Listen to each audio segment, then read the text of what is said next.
জায়গায় পৌঁছে যেতে পারে। এই আমাশার অনেকগুলো কারণ আছে। তার অন্যতম কারণ যেটা, সেটা হচ্ছে প্রথম আমরা বলি, সেটা হচ্ছে খুব কমন যেটা পাই, দ্যাট ইজ অ্যামিবিক ডিসেন্ট্রি আর ব্যাসিলারি ডিসেন্ট্রি। এর দুটো ক্লাসিফিকেশন হয়, amoebic dysentery and bacillary dysentery. Amoebic dysentery খুব কমন আমরা যে কারণগুলো পাই, সে কারণগুলোর মধ্যে বেশ কিছু এমন অ্যামিবা থাকে যে অ্যামিবার জন্য এই অ্যামিবায়োসিস হতে পারে। তার মধ্যে সবথেকে কমন আমরা পাই এন্টামিবা হিস্টোলাইটিকা এই নামের একটা অর্গানিজম, যার জন্য অ্যামিবিক ডিসেন্ট্রি হয়। এটা এক ধরনের অ্যামিবা, যেটা খুব কমনলি কিভাবে আসে আমি বলবো। আর একটা থাকে কিন্তু ব্যাসিলারি ডিসেন্ট্রি। ব্যাসিলারি ডিসেন্ট্রি হচ্ছে এমন কিছু ব্যাকটেরিয়া যার জন্য ডিসেন্ট্রি হতে পারে। তার মধ্যে থাকতে পারে সালমোনেলা গ্রুপ, অর্থাৎ সালমোনেলা টাইফয়েডের যে প্রজাতি, সেই সালমোনেলা গ্রুপ থাকতে পারে আমাদের ইউটিআই হয় যে জীবাণুর জন্য, ইকোলাই, এস্চেরিচিয়া কোলাই, ওই ইকোলাইয়ের জন্যও কিন্তু ব্যাসিলারি ডিসেন্ট্রি হতে পারে। এরকম অনেকগুলো কারণ থাকতে পারে, অনেকগুলো কজেস থাকতে পারে, কিন্তু সঠিক অর্থে এটা কেন হচ্ছে এটা ডায়াগনোসিস করাটা ভীষণ ইম্পর্ট্যান্ট। কারণ আবারও বলবো, ডিসেন্ট্রির মতো অসুখকে আপনি তখনই নিয়ন্ত্রণে নিয়ে আসতে পারবেন যদি আপনি আপনার ফুড হ্যাবিট, আপনার হাইজিন, এগুলো আপনি সঠিক অর্থে ব্যবহার করতে পারেন। অনেকের ক্ষেত্রে দেখবেন লং জার্নি করছেন, ধরুন 4 ঘন্টা 5 ঘন্টা 6 ঘন্টা জার্নি করছেন। জার্নি করে তিনি যখন তার ডেস্টিনিতে পৌঁছলেন, তিনি বাথরুমে গেলেন, শুধু মিউকাস ডিসচার্জ হলো, এরমও হতে পারে। অনেকে এটাকে ভেবে নেন যে আমার তো ডিসেন্ট্রির ধাত, কেউ ক্লিনিকে এসে বলেন আমার তো আইবিএসের ধাত, এবং আমার একটা বাজে ধাত আছে। কেউ যদি ডাক্তারি ভাষা প্রয়োগ করেন তখন আমি স্টুডেন্ট হয়ে যাই।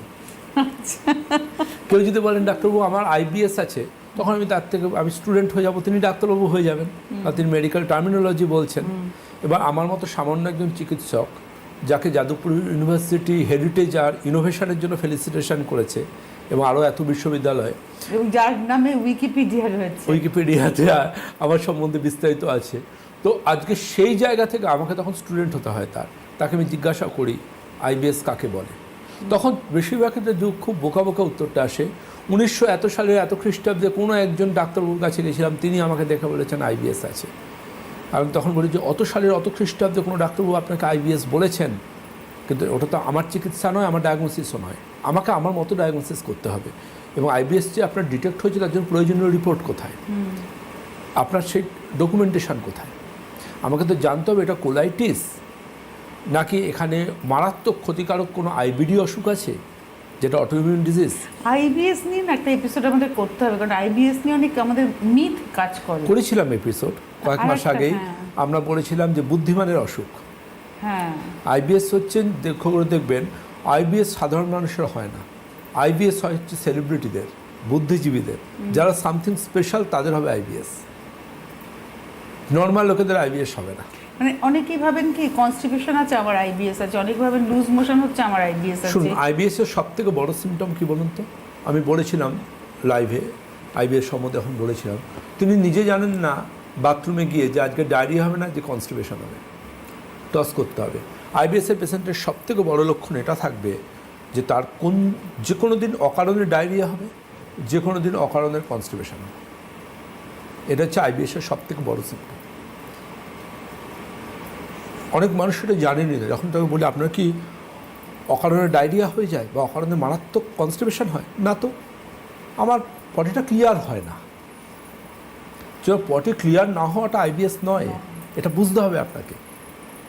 এটা আপনার দুর্ভাগ্য যে আপনি সেরকম ডাক্তারবাবুর সংস্পর্শে এখন আসেননি, যিনি আপনাকে সময় দিয়ে আইবিএস অসুখটা সম্বন্ধে বুঝিয়ে বলবেন। কারণ আজকে 21st সেঞ্চুরিতে আমরা যারা আইবিএস চিকিৎসা বিজ্ঞান নিয়ে এত কাজ করছি, লক্ষ পেশেন্ট আমাদের ট্রিটমেন্টে আছেন, আমরা কিন্তু প্রতিটা ক্ষেত্রে একটা পেশেন্টকে, একটা সময় আমার যারা পুরনো পেশেন্ট জানেন, একটা সময় আমি এক দিনে 200 থেকে 250 পেশেন্ট দেখেছি। আর আজকে স্ট্রিক্টলি আমি এক্সপার্ট টিমে বলে দিয়েছি, আমি কিন্তু 10 জনের বেশি দেখব না, ম্যাক্সিমাম। এই যে আপনি জেলায় যান, সেখানে ম্যাক্সিমাম 15। আমি অ্যাপয়েন্টমেন্ট দেবো না। কত মানুষ এক্সপার্ট টিমে কতভাবে অনুরোধ করেন, যে আমি দেখাতে চাই খড়গপুরে দেখাতে চাই বা তমলুকে দেখা যায়, আর পরের ডেটে।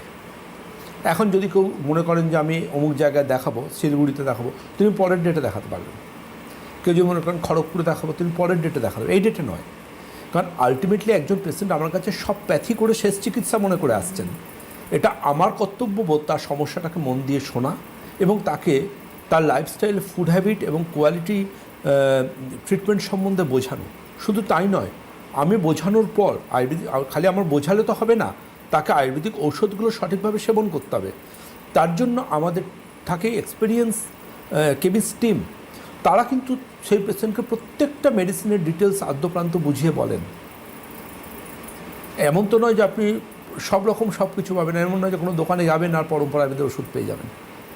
আপনাকে বুঝতে হবে জায়গাটা, যে আপনি এমন কিছু অসুখ নিয়ে এসেছেন, এমন ডক্টরের কাছে এসেছেন যার কাছে মানুষ এসব আগে আসেনি কেন। আজকে এত লক্ষ পেশেন্ট, যিনি আমি দায়িত্ব নিয়ে বলতে পারি, যিনি আমার অ্যাডভাইস মেনে প্রপার সময়টুকু 3 মাস 4 মাস 6 মাস আমি তো টাইম মেনটেন করে ট্রিটমেন্ট করি, অন্তত ওকে 6টা মাস সঠিকভাবে ট্রিটমেন্ট কন্টিনিউ করেছেন, তিনি বলতে পারবেন না যে আমি সুস্থ হইনি বা ভালো হয়নি, যদি সেটা কিউরেবল ডিজিজ হয়ে থাকে। ঠিক। তো